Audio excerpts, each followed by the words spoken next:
We are now live.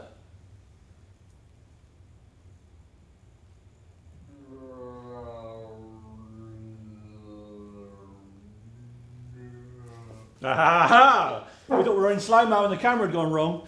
Thought I'd try that one out. Was that convincing, Mike? I think so. Was that worthy of an Oscar stroke Emmy? Grammy. A Grammy?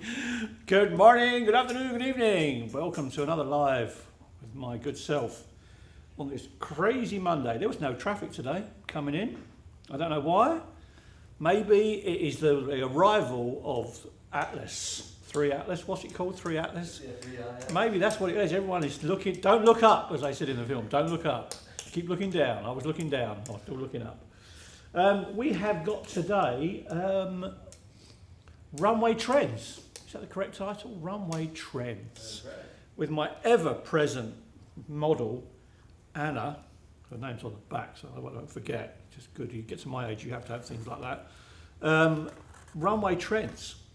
She has very typical, atypical model hair, and it's how she would come into the show.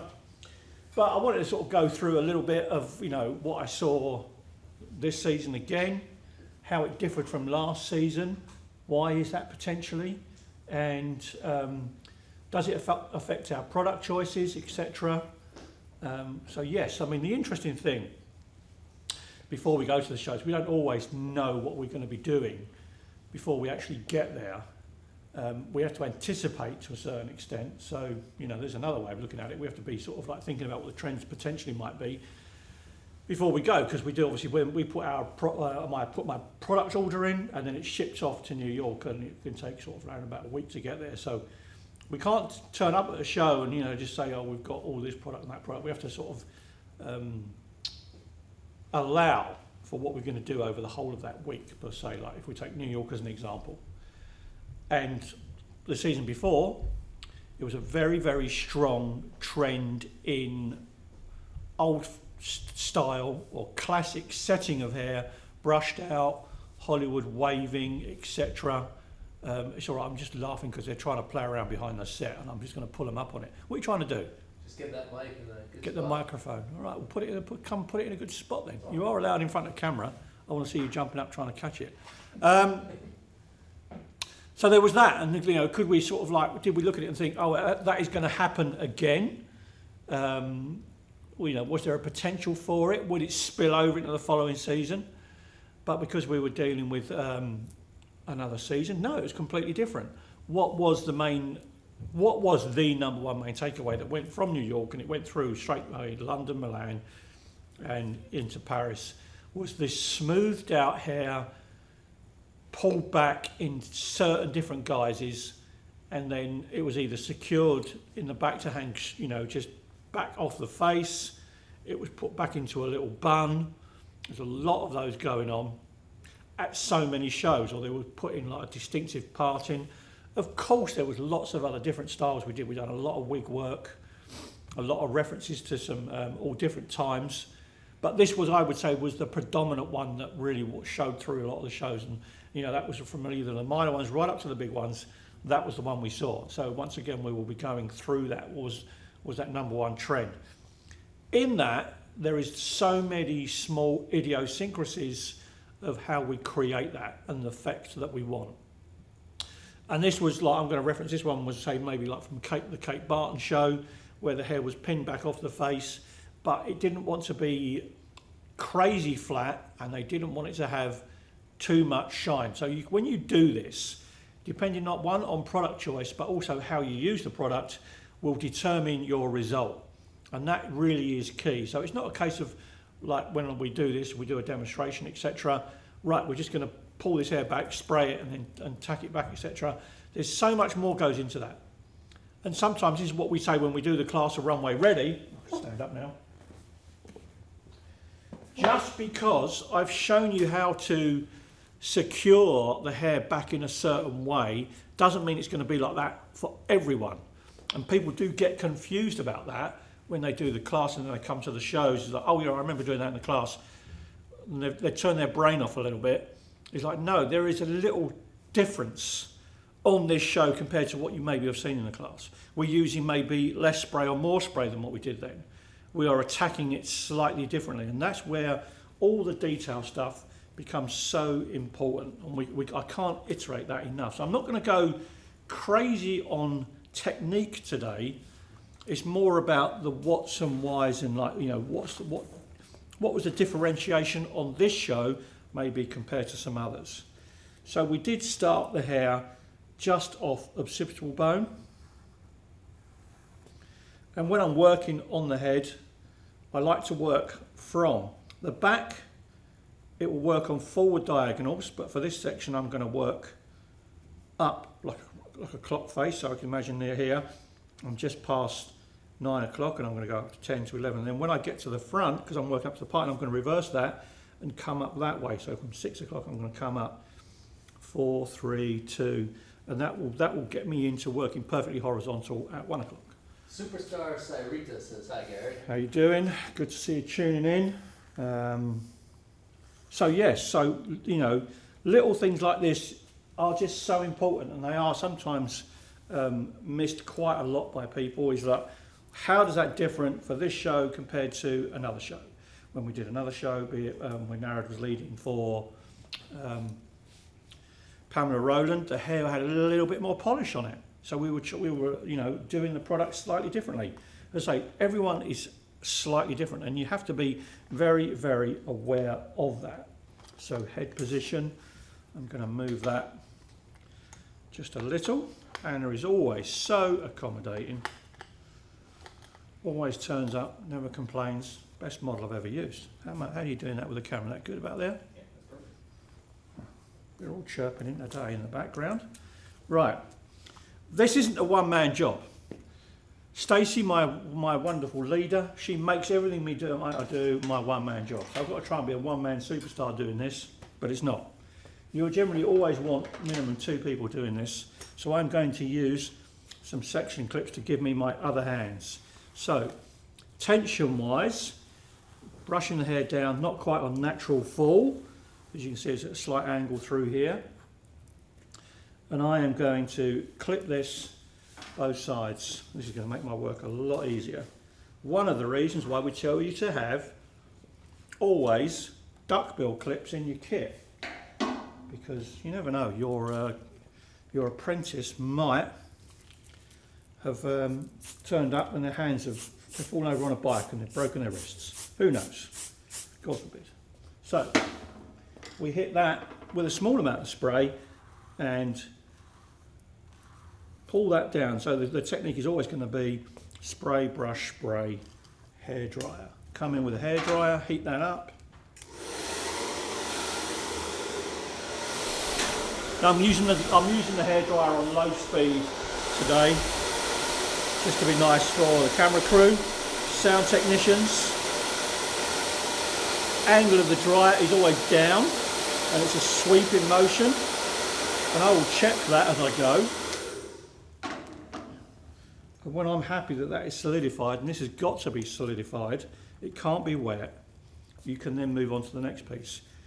People do get a little bit stressed when they're working backstage and they rush this too much, and it's, as I say, like slow and methodical. It's not necessarily slow, but methodical wins every time. It is the tortoise and the hare approach. If you do everything, you know, in a correct order, you will win. So I just literally do exactly as I did on that section before. It's being taken down in exactly the same angle that the previous one was. Very important to be disciplined in that and to approach it the same. Max Control is generally the go-to spray. Could I use Go 365 on this? Absolutely. It will just give me a different level of finish, and I like to think, you know, Go 365 gives me more of a very like matte to satin effect when it's used in this way. It's not, you know, it's not designed like that, but when you use it in this way. So that'll keep my tension value correct.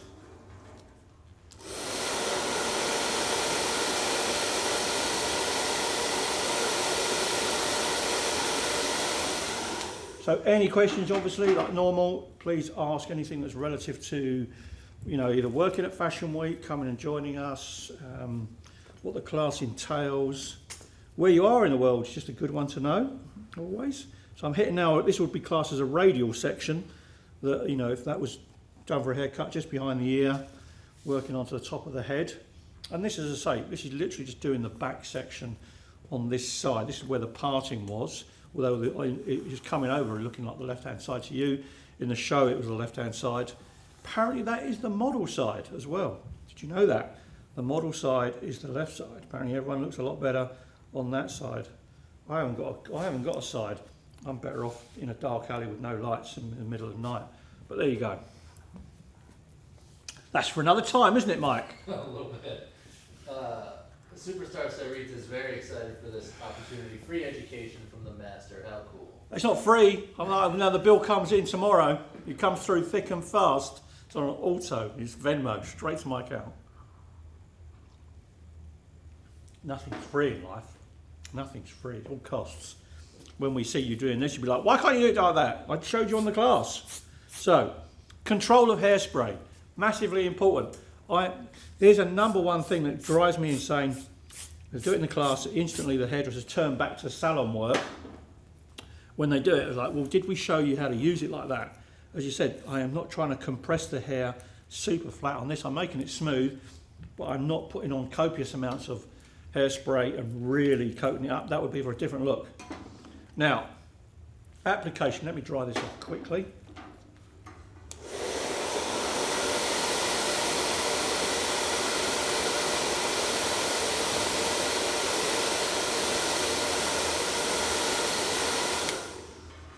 Drinking tea while you're working is something that I do backstage as well. So, you know, putting the actual runway vibes in there it's keeping it authentic, isn't it, Mike? You know that. True. I actually can't function unless I get to the show and I've got a tea. Anybody watching who's going to be taking runway ready, if you want some bonus points, yeah, bring some tea with you. Bring some tea. Always bring some tea. Very simple. Now, let's talk about spray application. You don't come back into... When we're doing this, we don't use the spray like this, okay? You can be a lot looser if we're doing a slightly different effect. But if we do this, I like to be, if I'm working on a precise section, as you can see through here, nice and clean, we use this in a very precise manner. So I'm going to do it on a little bit of the hair over here that I'm not working on. Come on, Anna, move your head. There you go. Sarita plans on attending. Right. One of many. I'm changing the class up next year as well. So, you know, there's plans are afoot, as Sherlock Holmes says. So you don't come in and spray like this. That is not making the spray effective. And I get this when I'm holding the hair like this, and the stylist does that. I was like, well, I've got more on my hand than I've got actually on the hair. The product needs to go on the hair. So you use it in a very controlled manner, as close as you can, in short, deliberate, controlled bursts. Now, you can, by upping the shine content, use it in a much more controlled way, closer to the head. If I want less, I might just literally just change the angle of it and just dust it across. Okay, so tiny little things like that will completely alter the effect of what we're trying to do. So it's very important of when we do the demos, etc., when you are working backstage, is to really listen to what the lead is trying to get you to do, because that's the one that frustrates us the most. Is like, well, if I didn't do that, why are you doing it slightly differently? If there's any problematic hair, we will come along and tell you how to change it up maybe, but this is how we do, like, say, the generic method for the models on that day, on that given show. Pause just for a moment here, Gary. We have a Technical glitch. poor connection, reconnecting. We are back? Yeah, sorry for that little interruption there, Gary. Well, it just shows you how live it is. Live it is. No, I'm joking. It just shows you that it is live, not pre-recorded, etc. My bad dad jokes are still in there. So sorry for the disconnection. Got any questions so far? Are we all good? Nothing in. Nothing? No? All right, cool. We just know that Sarita plans on attending. We don't know which season. Oh, they're going to come in thick and fast. People have already signed up, which is incredible. And I know Tyra, one of the other girls, had a little event last week for people out in Memphis, I believe, for Right. Meet and greet. meet and greet, in explaining the class. They get a lot of interest out of there, and which is great to hear. You know, we love that because ultimately the class is separate to the shows. The class is to give people an idea of what it's like to work backstage, assess skill levels, and work as a team. Massively important. You're not doing any of this stuff on your own. You've got to be able to be part of a team and work cohesively together to get this stuff done. You know, like we can't stress that enough. It's that we don't throw anyone under a bus backstage. It's like you've got to work together, which is very alien to a lot of people when they work in a salon. You know, they either want to show us what their best version of them is, etc., and stuff like that. And to a certain, that is great, but to a certain extent, it is not important. It's just a case of can you work side by side with someone and do that in a way. It's irrelevant to a certain extent of what you've done before in your career and stuff like that, because it's a completely different avenue, and you're going to have great skills, obviously, but it's just how you apply them in that team process.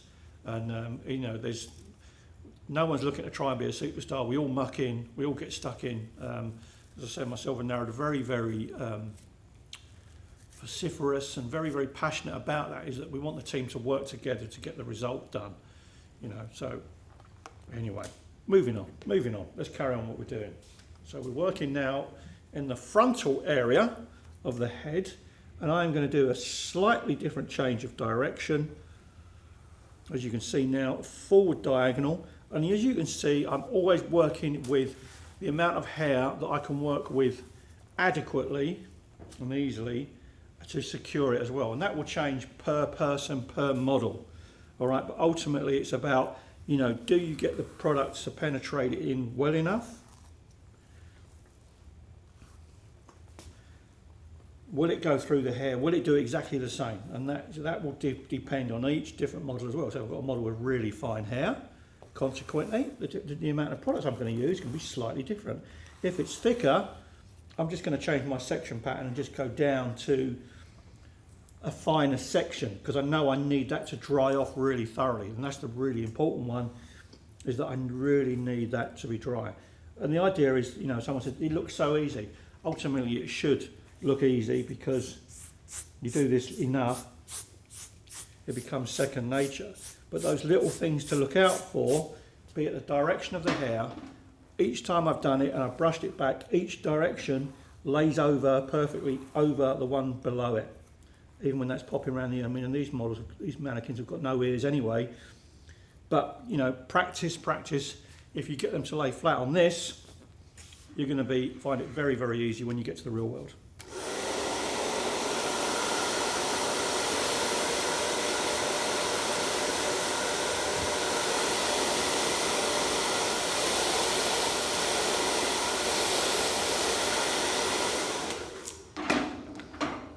The person doing all the brushing is always going to be testing this. Run your finger over it, make sure it's all really nice and dry. And we move on to the next. And as you can see through here, you're probably sitting like this. It's what I call like a nice satin sheen finish on that. Now, why would we not use things like a wax or a hair gel, etc. when we're doing this? Chances are, sometimes we have done. When I've had to do stuff really, really quickly. We would change it over and change the product wise, but argument's sake, and this happened to us at the last show we did, we had some buns come in, they were having this style, they'd had gel put on their hair, so it looked wet. So how do we get rid of that? How do we change it out? What you're doing is you're being nice to the guys in the show after you, and you're being nice to the models as well. So it's predominantly why we use so much hairspray, is because it is so easily fixable if at the last minute something had to be changed. Okay, if I use something like a wax on this, a wax isn't going to solidify unless it's done like very much like a solid wax and it's had heat on it. Then it will go, you know, it can be concreted in, but it's a completely different. If I use an everyday hair wax, it's just going to move. It's not going to stay there. This stuff will stay there. It just stays fixed for that show. I mean, because you bear in mind, girls are coming in probably 3 hours before the show itself. So it's got to go through that 3 hour window and walk and look exactly the same. And all look the same as though one person's done the whole lot. So there's various different reasons why we choose a product, why we use them, and why they're so effective. Any questions? We're good. Oh, you got a wave from Joy Bell in 1948. Joy? You say Joy? Joy. Hello, Joy. Good to hear from you. Thanks for watching.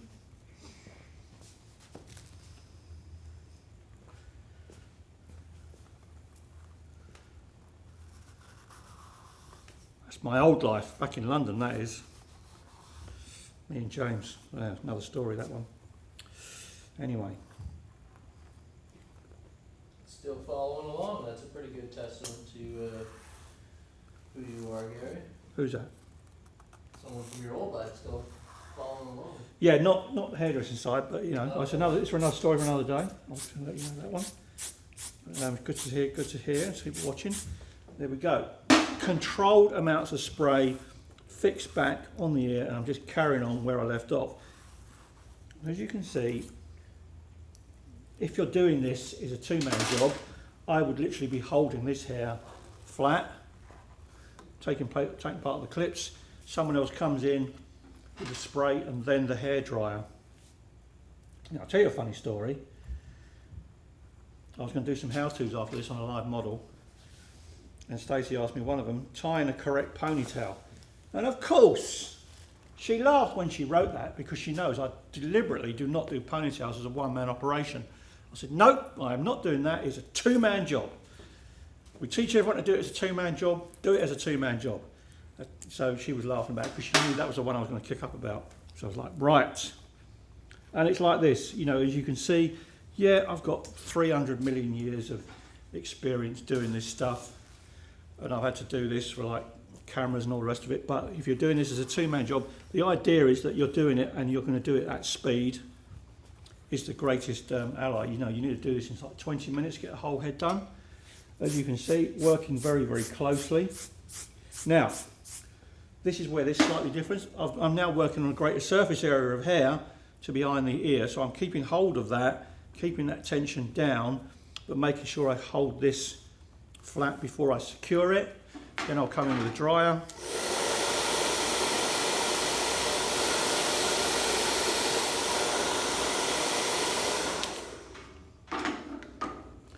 And then I can put in my little clips over the top just to make sure that is all nice and secure.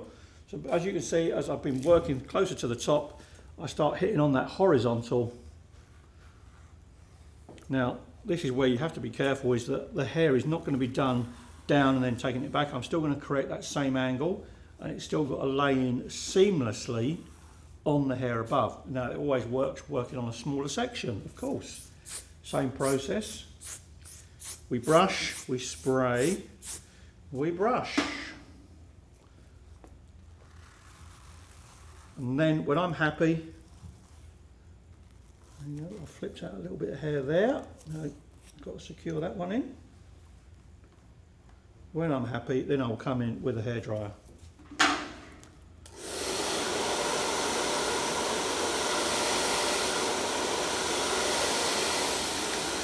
And as you see, once again, not crazy shiny. That wasn't the effect. They didn't want it to look wet. They wanted it to look over a nice sort of what I call polished finish, but not wet looking.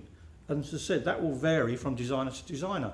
If we wanted to make a really, really high shine, we'd use two different products. I would probably go into using Session Max, but prior to that, I'll be using Expander Root as a base because that gives me an amazing shine when we put it on the hair, but also fixes the hair down really, really well.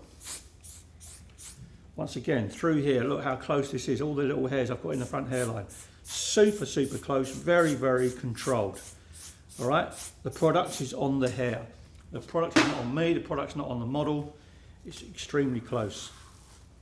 So don't think of hairspray as purely just that finishing spray. It really is one of the most versatile styling products you're ever going to use.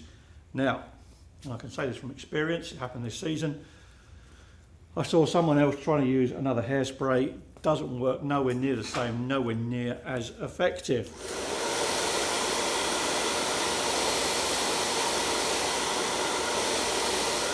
Our hairspray is tried and tested backstage, and that is the beauty of it all. If this stuff is no good, you wouldn't use it backstage. They would be covering the cans up and using something else. So the beauty of the Unite product line is we test all this stuff out in massively back, here before it goes on the market. But when we use it backstage, we know it works, and that is the most important thing. Is that the stuff is just stand out, and that's why I started using it many years ago, is because of the results I got. And I used this before I had any education on the product. I took it to London Fashion Week and used it, and I was like, well, does it work on dry hair? And is it going to be ultra reliable? And that's it, like no flaking. When you put hair on, hair dryer on it or a brush, etc. Is it going to go flaky and white? Had none of that whatsoever. And then the hair just sits there, and it just sits and just falls behind the ear, au naturel. Now you might have ironed this out with a flat iron first, straightener as we call it, and the hair would sit just like that, compacted on the head, but not uber flat, not crazy shiny. That was the takeaway from the Kate Barton show. So a nice little brief look at runway trends, and this really was the standout one for us this season. If it would have gone back into a bun, as you see through here, my little tip for when it does go into a bun, I would then coat that hair with product. Chances are I like using Elevate Mousse for that. For me to do a perfect bun, I actually do really like to separate the hair in two, okay, cover it in mousse, then rope braid it and then twist it around, and that creates a really, really beautiful bun. Because if you're not doing messy buns, you're doing clean classic buns, you don't see the rope braid in it, it's just too integral. And then if need be, a small hairnet. Hairnets are a massive part of what you do work backstage. We always want you to have them in your kit. You would then put like a half a net over the top of it, all disappears, you're not going to see it, but it takes away all those annoying little flyaway hairs, etc, etc. Maybe I'll do a little live one day on hairnets and how we use them. I think that would be good. So I won't show you just how you use a bun, but I'll show you how you create wonderful shapes with them as well, how they're quite a versatile tool as well, and then we could do something a bit avant-garde with it as well. We've got another live with me next Monday. Unbelievable. 2 weeks on the trot. I mean, can they cope with that, Mike? High demand, Gary. No, Can they cope with it? Have a hard time, I think. Yeah. Only way to find out is if they tune in and give us some feedback. No questions regarding this at all? Nope, a couple No? highs from some viewers. And, Okay. Who from where? That'd be nice to chirp in. Let's see. You got Maria or possibly Mariah Prendergast there. No, don't know whether. Great name. FH_Salon. Nice. Waving at you. And then hair by Sam Catton. Okay. They don't tell us where they're waving in from. They're just saying hi because I wave at them when they come in. So. Okay, fantastic. Well, good they tuned in. The next one is next Monday, 10 a.m. as usual. I am doing a pixie haircut. I prefer to call this the archetypal short haircut that was first seen, or very popularised, I should say. It wasn't first seen because they would have gone back in time. You would have had these before. Mia Farrow. Very, very classic pictures of her having her hair cut off. I used to know it as the Mia Farrow when I was training. So people that want to do this type of work, I say, how do you get into it? What's your references? Blah, blah, blah, blah. Go back and have a look at all the old film stars, and you will look at their hair, and that's what gets referenced. So we're doing a Mia Farrow, which is a pixie haircut. I suppose it's on a mannequin head as well, is it? Or have I got a model? Great I question. might have a model. You might have a model. I might have a model. That would be incredible. So there's very different versions of it. You can do what I call very, very short, almost finger close, into sort of like a couple of fingers depth. We will be looking at that extensively. And I've only got an hour to do that. I don't know about that. You can pull that off.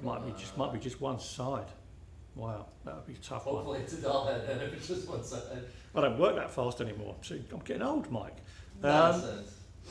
Yeah, I'm really looking forward to that. That's good because I did a little class last week, and we attacked short hair, and it's a very, very common problem nowadays. A lot of people are very, very frightened of it, of cutting hair that short, because we've seen mid-length and long hair for so long and it's still relevant.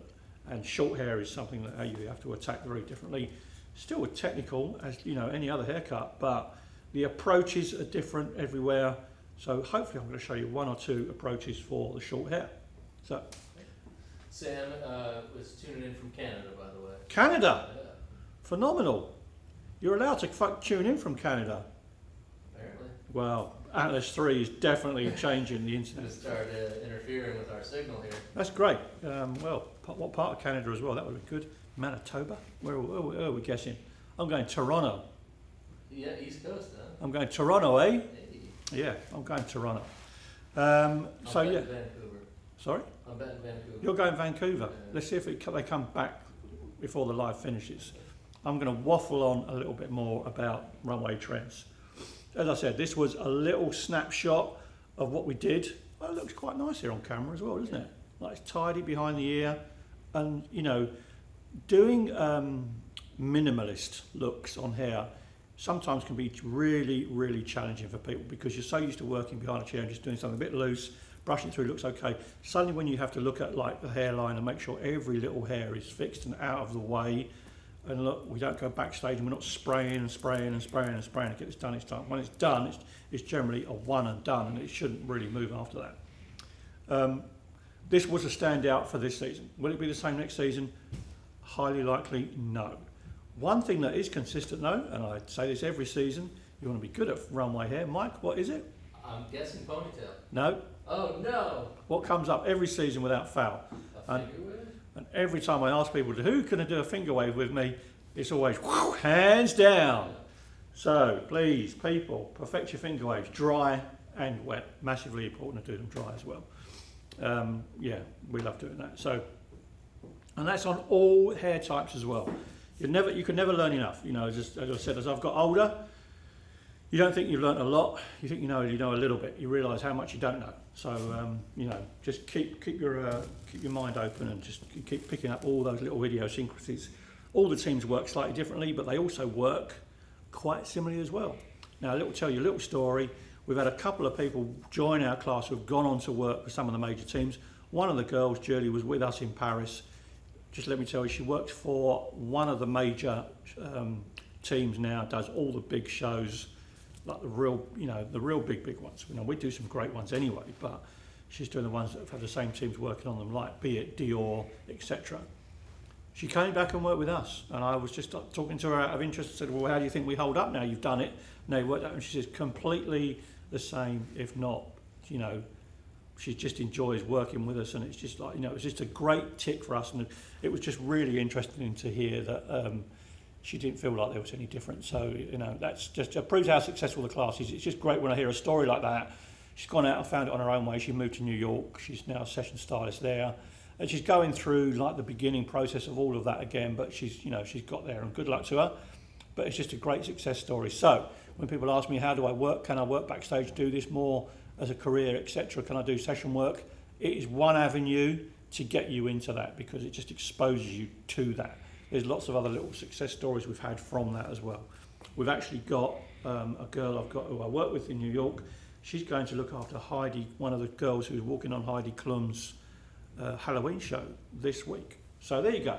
It's just, the opportunities are there. So really good. Did they come through with Canada? No. See, that Atlas 3's cancelled it again. The barrier, the internet barrier's come down again. As soon as they said Canada, that was it. Wallop, came down. Tariff. There you go. Anyway, thank you so much for tuning in. As always, I will see you next week for the wonderful Pixie.